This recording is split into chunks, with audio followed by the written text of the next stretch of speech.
Dorset Council this morning to talk about the Community Innovation Fund Round 5. And this has really got a bit of this webinar's got a funding theme to it. So I'm going to share my screen.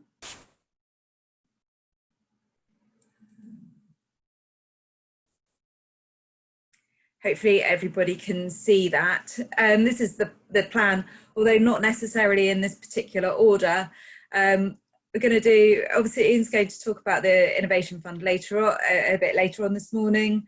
We're going to talk about, I was going to do a little sort of summary of what the current funding environment is, and also some maybe hints and tips to help you think about funding and applying for funds now and in the future.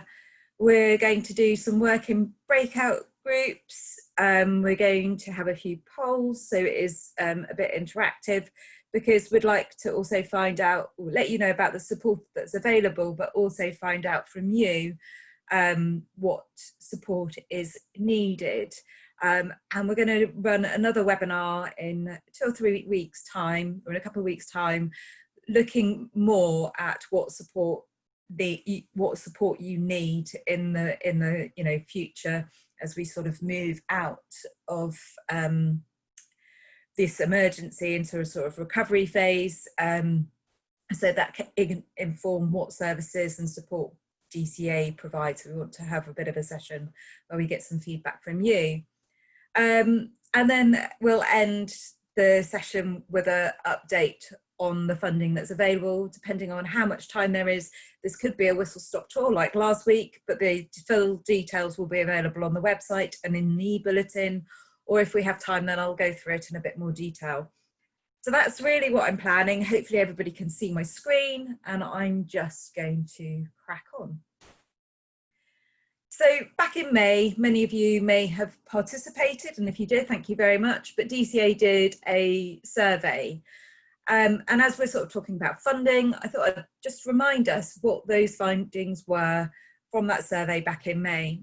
So 64% of groups that responded said that they were at risk of closing within 12 months, not 10 months, 12 months, if they didn't receive emergency funding.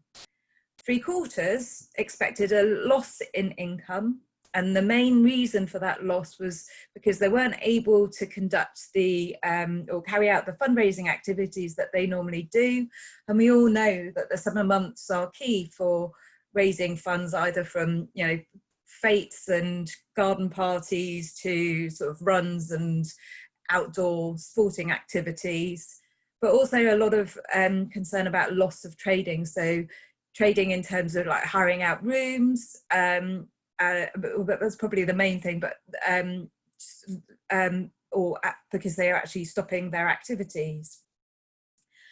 44% of you back in May had already applied for funding to help you with the COVID-19 pandemic, to continue doing what you do, and just over a third felt that there was no suitable funding available. 5% of you said that 5% of groups said that they didn't have the staff or the time to apply.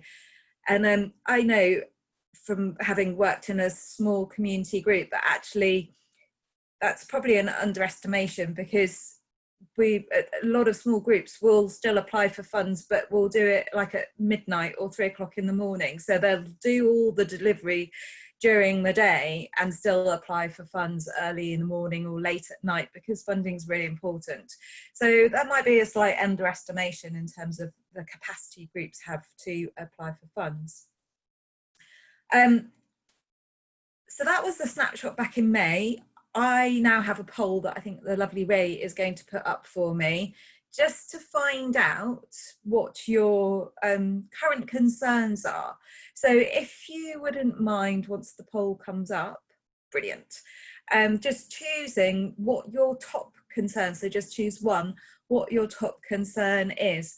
So whether that's around the amount of funds that you have at the moment, whether you still feel that there isn't funding available for you to apply to, you still have concerns about raising fundraising activities and doing that safely, given the COVID-19, social distancing, risk assessments, whether a lack of time is still an issue, or whether there's still an issue around the a lack of knowledge around online fundraising, or doing fundraising differently to how you've done it in the past. So that's really where we are. I'll just give you a few minutes to complete that. I think there's still a couple of you waiting to vote.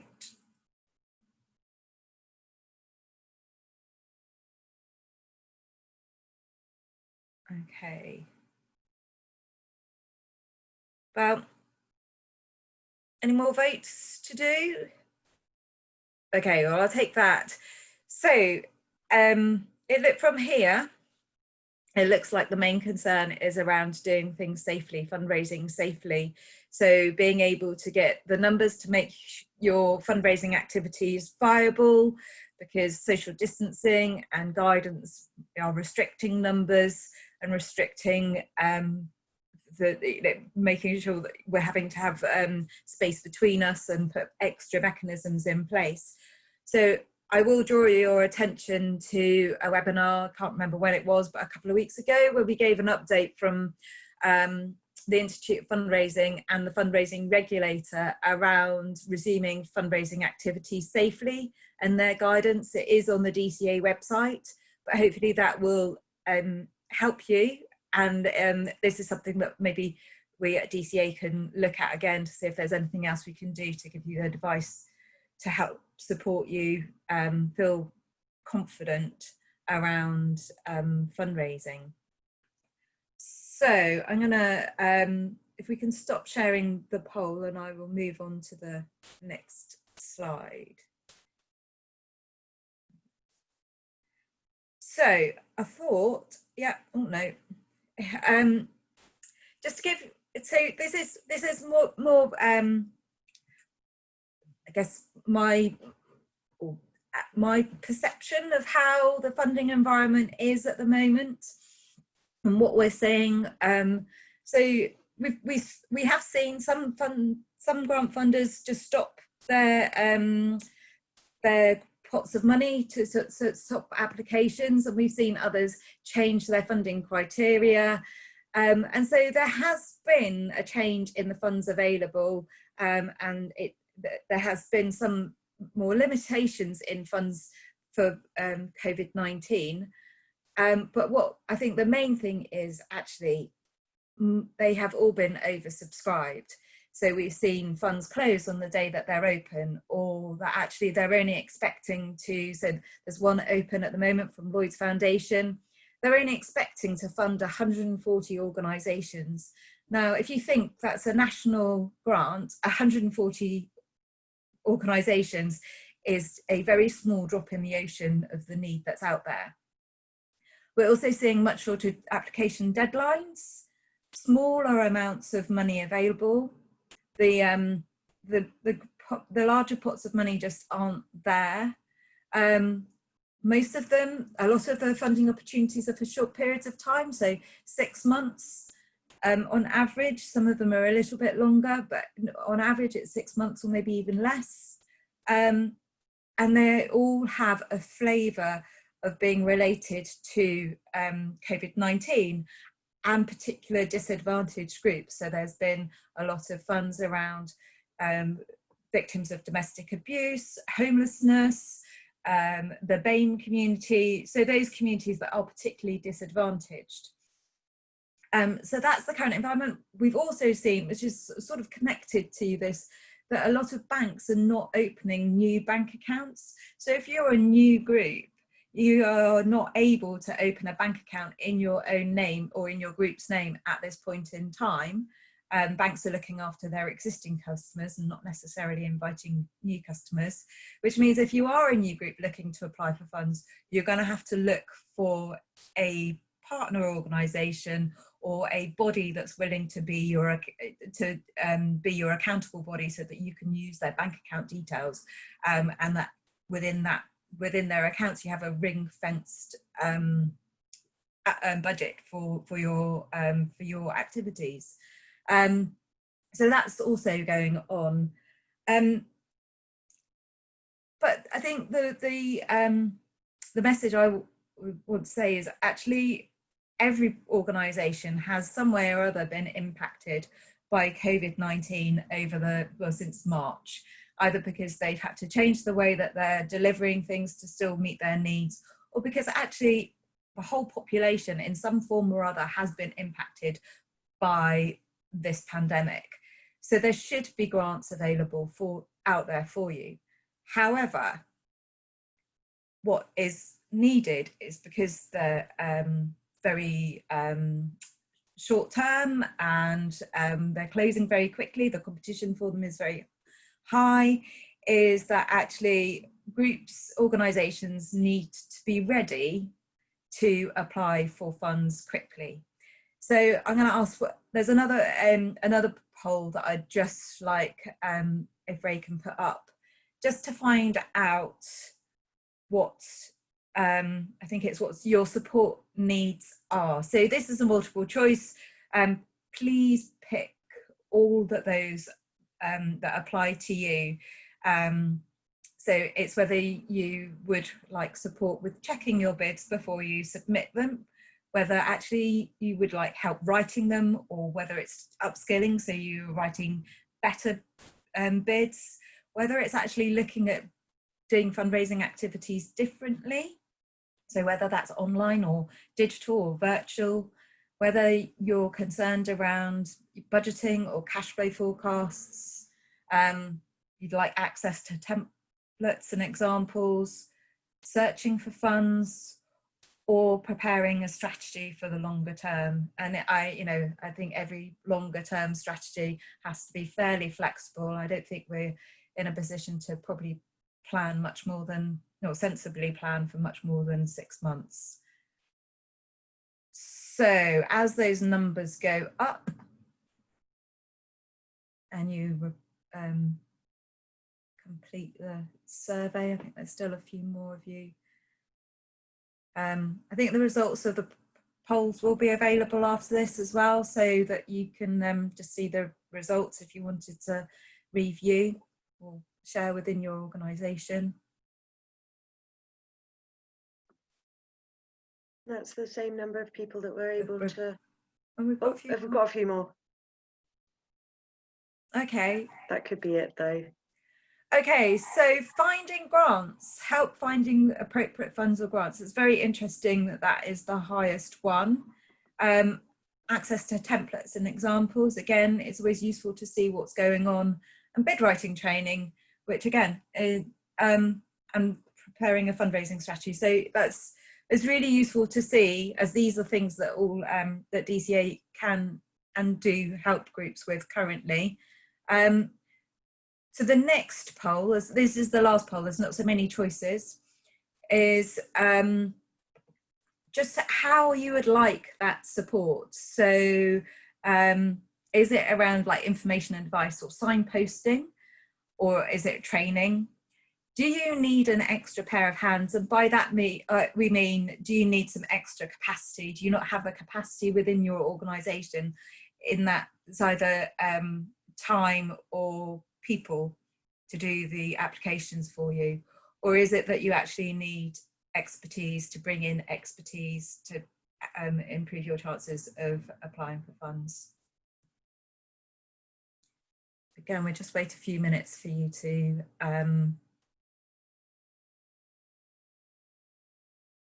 complete the survey. I think we're up to the same sort of number. Okay, so information and advice. So signposting, helping find out where those grants are, which is really what we've been doing, these webinars, and what we do in our e-bulletin, but obviously it's something that we at DCA can look at to see whether we can help get that information and advice out better to you. Also training, which sort of mirrors what was in the previous poll about, I think there was about 35% of you that wanted to or would be interested in improving your skills around bid writing. and expertise, and those two go hand in hand. So that's really interesting. Thank you very much for sharing that with us. So if we end that poll, so I just wanted to finish off this bit before I think we're going to go into the breakout groups.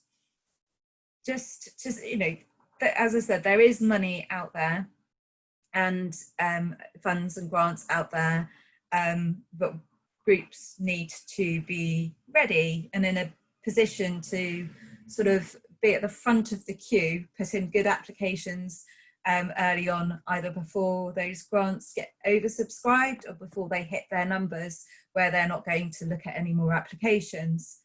And so these are my 5 top tips to help you be in a position to maximise your chances of applying for funds. There are lots of databases. The Dorset Council operate a database, or have given groups free access to a database called the Dorset Fund Finder tool, which is free to subscribe to. You can set up a search and then subscribe to an email alert so that you get regular email updates of funds that meet your criteria into your inbox. So that's one way of being informed regularly about funds that are available to meet your needs. So those sorts of subscribing to emails, the DCA e-bulletin, would be remiss of me not to mention that, and setting up searches is one way to stay informed. But you also need to allocate time, or everybody that applies for grants knows how much time it takes to search for appropriate funding, but also to actually fill out the application. So it's about allocating time or a person to do those searches for you, or for you to do those searches properly and find the funds that are available, and then be in a position to apply if you meet their criteria and eligibility.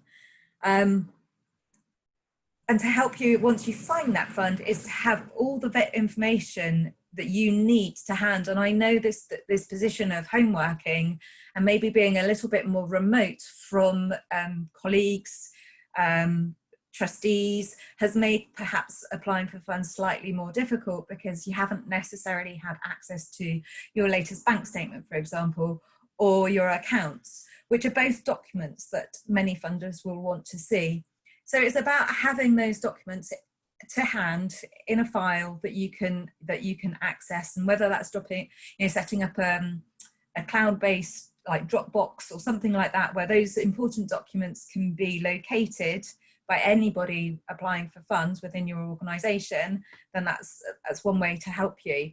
But it's about having a copy of your constitution, those policies and procedures that they might want to see, the funders might want to see, which it could be your safeguarding or your equal opportunities, as I say, your latest accounts, those sorts of things, and if any information to do with your organisation, accurate project costs, so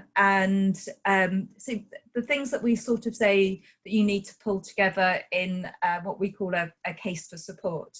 Now, on the DCA webinar page, Ray has put one of the DCA fact sheets called Writing a Winning Bid, and within that it lists the information that you should have to hand to help you prepare for writing or for filling out grant applications or writing letters. So please do have a look at that. That's currently freely available to you. Obviously, you need to read the eligibility criteria. You need to do that anyway, but there have been lots of changes and slight differences to COVID-19 related funding about what is funded and what's not funded. And so obviously, it's always good practice to make sure that you are eligible and that what you're asking for, the costs that you're asking for, are eligible, but really do read that criteria carefully.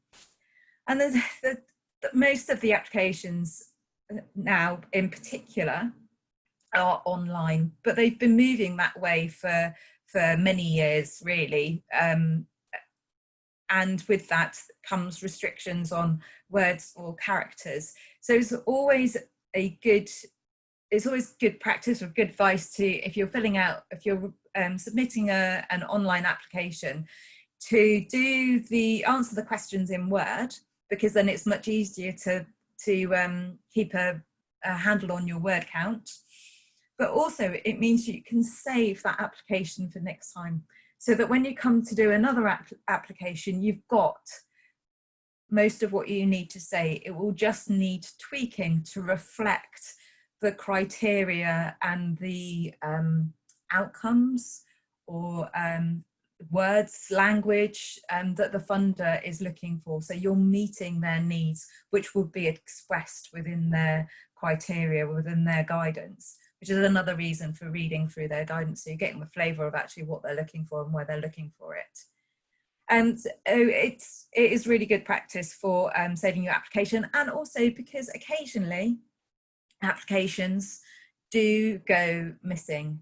So Paula was telling me yesterday of an application that went missing, and it just causes extra stress to the group after spending time submitting an application and then it not being received at the other end. If you have a saved copy, again, you can quickly resubmit it. So they're really my top tips, given the current environment, so to give you the best sort of chance when applying for funds. I think now, so this cartoon is basically because there is no foolproof formula for writing grants. Every grant is slightly different. Every application is slightly different. So having all of the information to hand and being as prepared as you possibly can and doing as much planning as you possibly can will certainly help you improve your chances of success. So we are going, sorry, I'm just getting ahead of myself. We're now going to go into some breakout groups just to talk about funding and to hear about your experiences. So it would be interesting to know how many of you have applied for funding, whether that percentage, I think it was 44% when we did the survey in May, whether that's still about right. Is it still about half of groups applying for funds, or now as some have come out of being mothballed, are we seeing actually more groups applying for funding? Because that will have an implication on the competition that for limited funds out there. What's been good about the funding opportunities? It'd be really interesting to hear whether there have been things about the opportunities that the grants that have come available, maybe because they've been a quicker turnaround or things like that. Not that I want to lead you into giving answers, but whether has there been anything that's good? And have there been anything that has caused you an issue or problem over this sort of emergency period? And then finally, the thing that we're really concerned about are what are your longer term worries and how can DCA help you? It's just coming up to 12 now, so I think we probably just have 15 minutes in the breakout rooms, and then we'll come back and we will hear from Ian on our return about the Dorset Council Fund. So you're going to be allocated by Ray into breakout rooms. I will stop sharing for now, and we will see you in a few minutes. Yes, I shall give you a warning, and I'll be in the main room should anybody have any technical issues or anything, so fear not, you won't get lost anywhere. So I'll open the rooms now. Enjoy.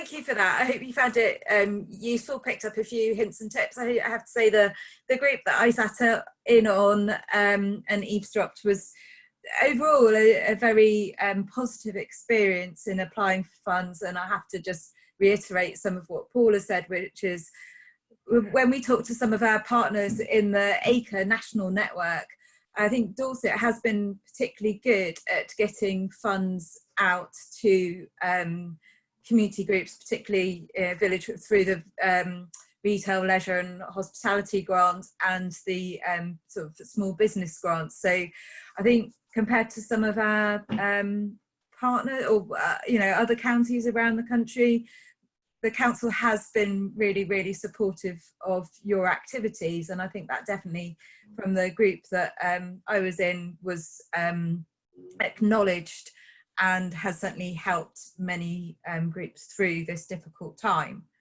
So I am going to now hand over. I'm going to share my screen again, but Ian's going to have to give me the nod because I've incorporated his slides into my slideshow. But oh no, I was going to talk about DCA support, and then I'm going to hand over. See, I don't know what I'm doing. Then I'm going to hand over to Ian.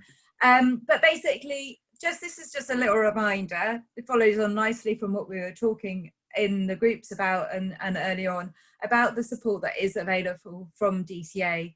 So if you're interested about identifying what your needs or the next steps are, then all the DCA community advisors offer 3-hour one-to-one advice surgeries where you can talk to us for an hour about what your needs are, and we can signpost, we can give you information, and we can talk to you about what those next steps might be and give you some advice.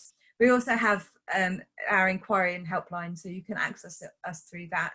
Information on how to do that is obviously via our website. If then you're interested in upskilling, improving your knowledge, we have fact sheets. We do normally, we haven't done recently, although you could say that these webinars are a form of training, but we do have some training courses, and this is definitely something that we are looking to restart to provide, more formal training around the particular topics.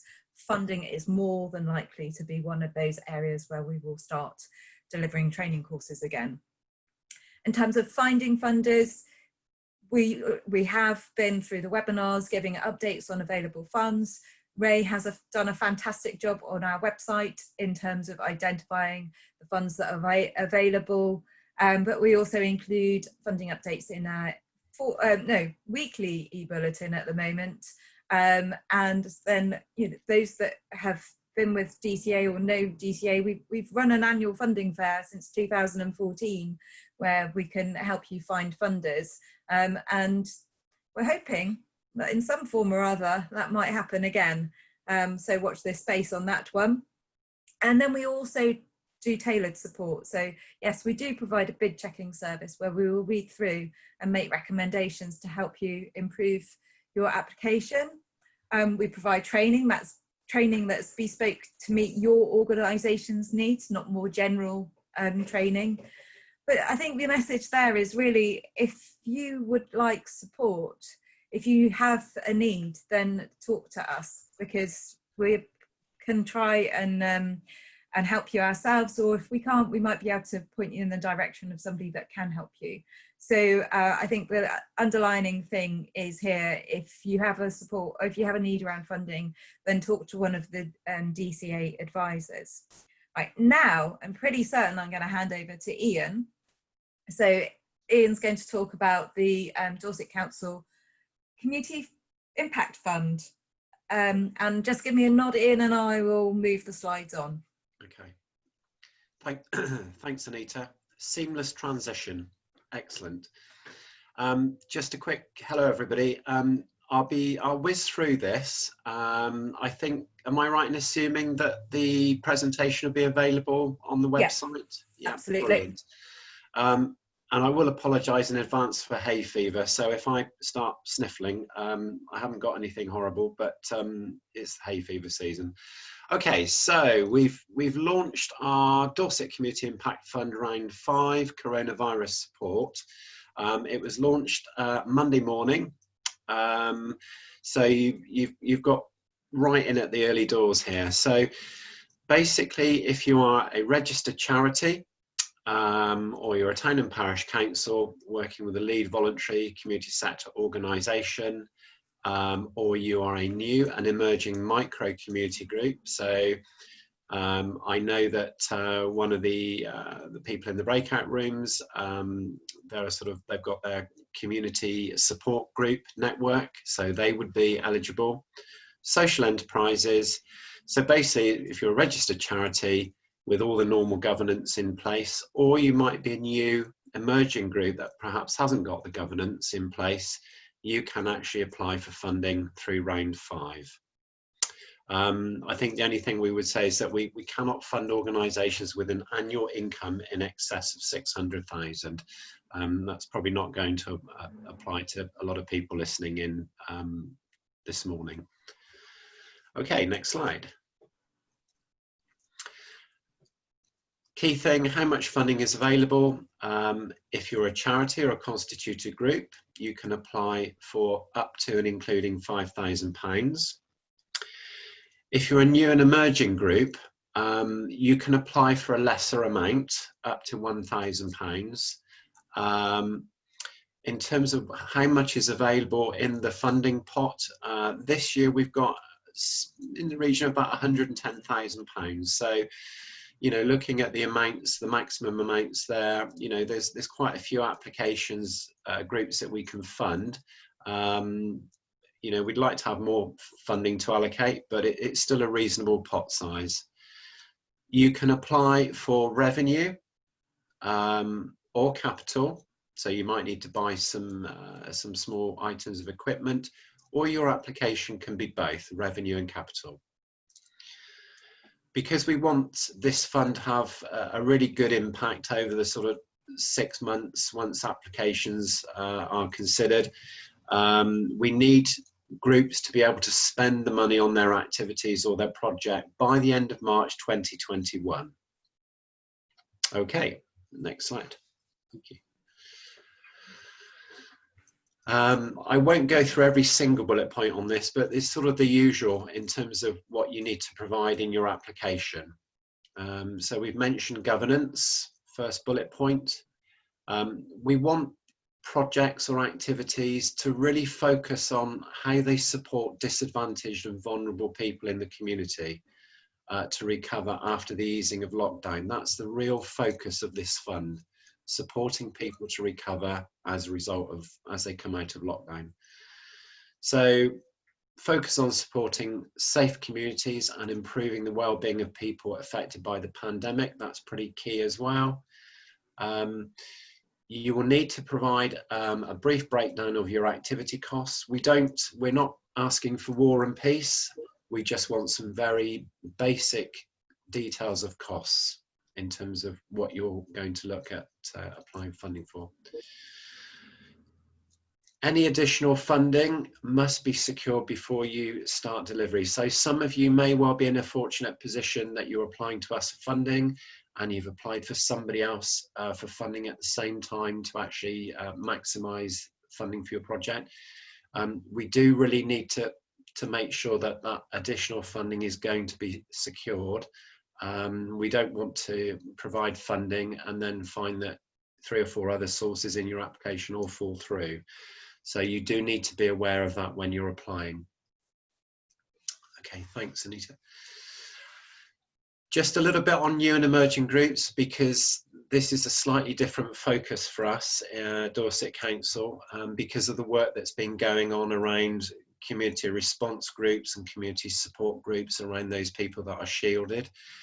So we want to be able to really help them. So as we've said, we can give funding up to £1,000, but because those groups don't necessarily have the governance in place, we would like those groups, if they apply, to identify a referee from an appropriate organisation who will endorse your application and manage the funds on your behalf. So it could be your town council, It could be a local church, a professional organisation that knows you. Okay, so they would manage the funds on your behalf. We're not going to ask new and emerging groups to provide all the usual governance. The only thing that we really need in your application is a copy of a safeguarding policy or guidelines that your group will follow. Or, dare I say, it could be if you're working with a town council that's going to endorse and manage the funds on your behalf, you might follow their guidelines.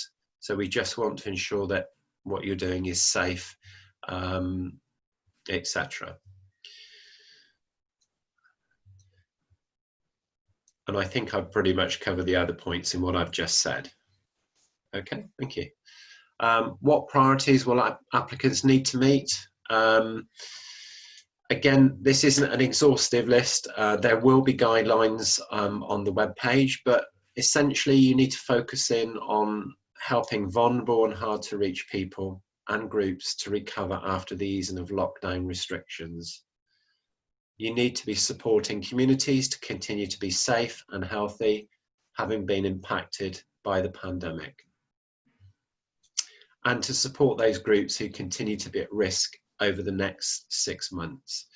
And there are many, many groups that potentially have been supported, continue to be supported, and will need to continue to be supported for some time yet. Okay, thank you. What costs can you include in your application? Delivery costs, could be volunteer expenses, some small items of equipment. It could be room hire, it could be mileage for volunteers. It could be training as well. So you could be looking at providing training because of the new world that we live in as a result of coronavirus. PPE and hygiene costs resulting directly from COVID-19. So a lot of community spaces and village halls are having to get PPE equipment and put hygiene in place. Could be a small adaptation of your building or your rooms to help you maintain safe social distancing, keep users safe from infection. Could also be equipment and IT costs to provide a safe environment or a new virtual offer to those you support. Very, very different environment that we're in now. And that's something that you may well be considering already as a group or an organisation. Thanks, Anita. So important dates. As I've said, round 5 is now open. You have approximately 7 weeks to submit your application. Fund closes on midnight on Sunday, the 20th of September. We're going to try and make awards in 2 phases. So at the end of August and again at the end of September.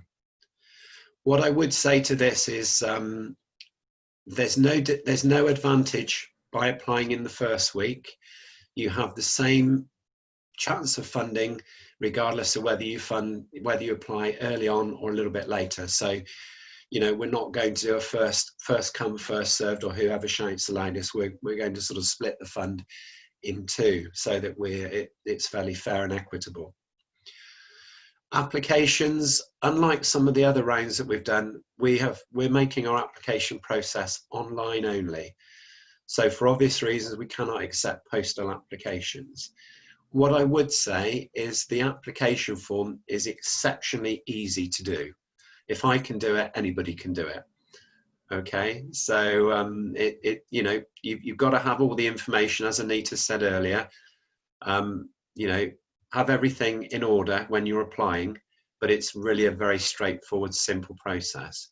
And you will actually get a notification saying that you have applied, and it will also attach a copy of your application in a PDF that comes through the email address on the application form.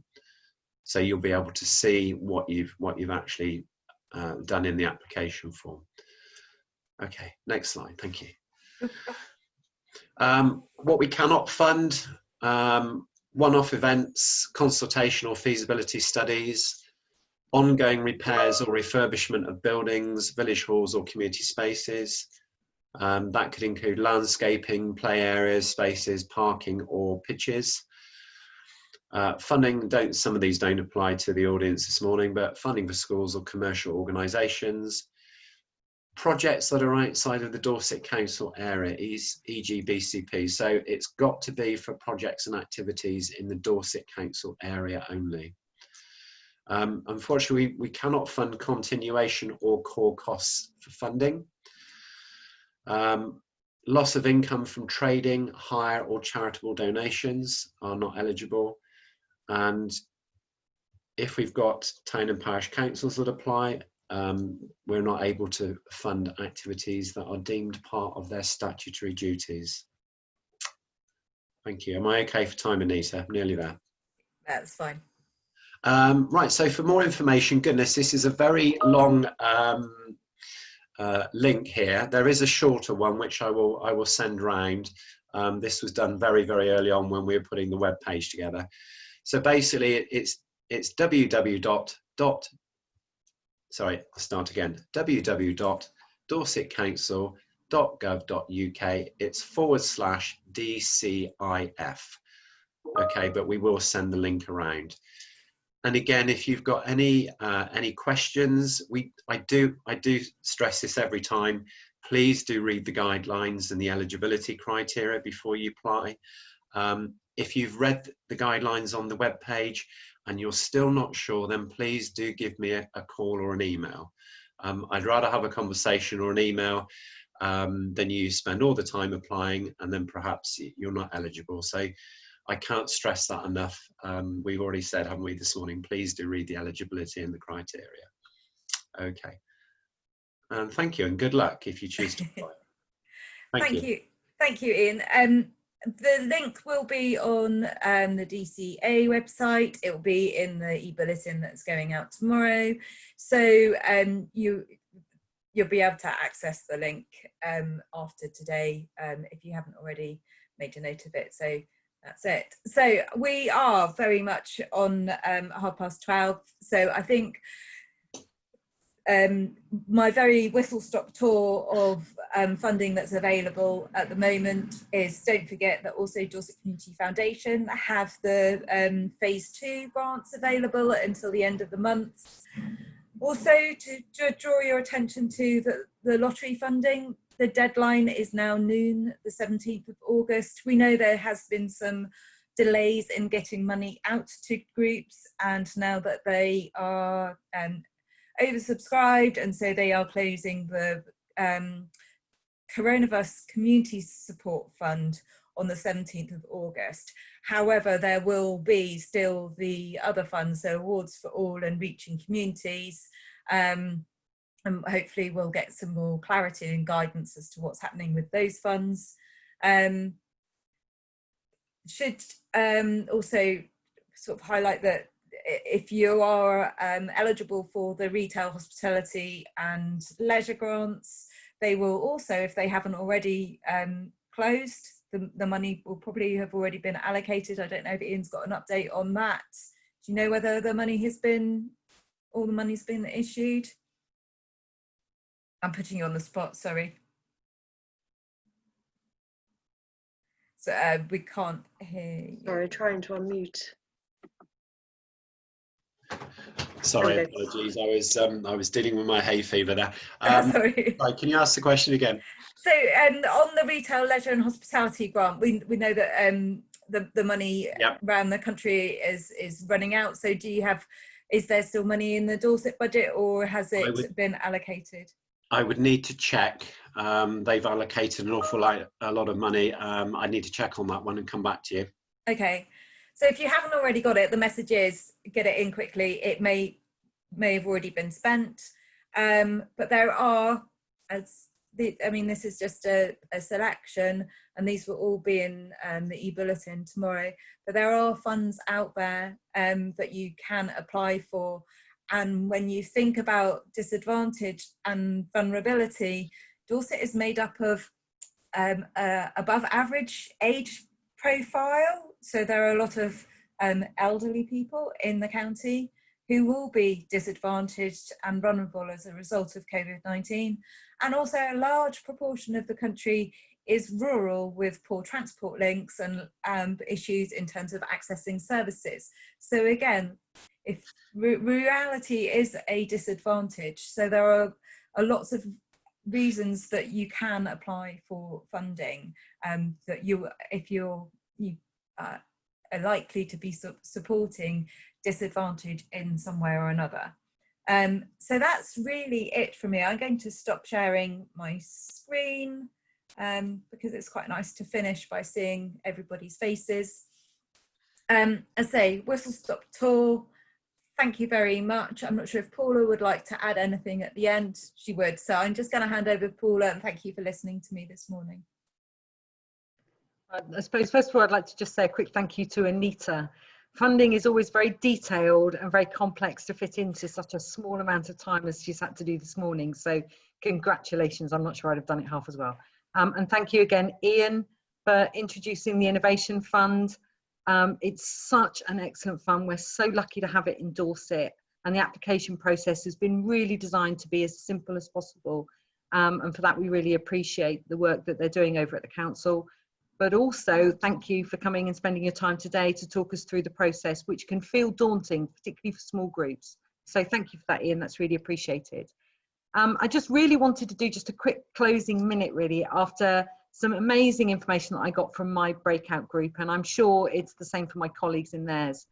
But one of the things that really sort of resonated and sort of it's been humming around in my head ever since is about actually the fact that we need to plan now and act now for where we want to be in the future. It's very easy to get caught up in a crisis and just think about the immediate needs. And that could be that you're mothballing or you're protecting your staff or you're furloughing, and we get very caught up in that. But actually, if we want services to still be around for people who are maybe not shielding anymore, but still protecting themselves, not socialising, if we don't want to end up with a more isolated Dorset than we had to begin with, then we've got to start planning and thinking about where we want to be. And the fund is available now. So make the use of the funding that is available now to be the service that you want to be. And that happens through planning. Get together with your team. Don't put that off. Don't have that conversation in September. Have it right now. And if you're unsure how to formulate those plans, if you're unsure how to get started with the complex world of funding, we're here to help. And you can get in touch with us through our inquiry form, our helpline, or you can do a direct referral and meet with one of our advisors. So make use of us as a service. We want you to get in contact. I'd also just want to do a quick shout out for the Help and Kindness platform that's been set up for small micro groups that are sort of new to the COVID-19 response.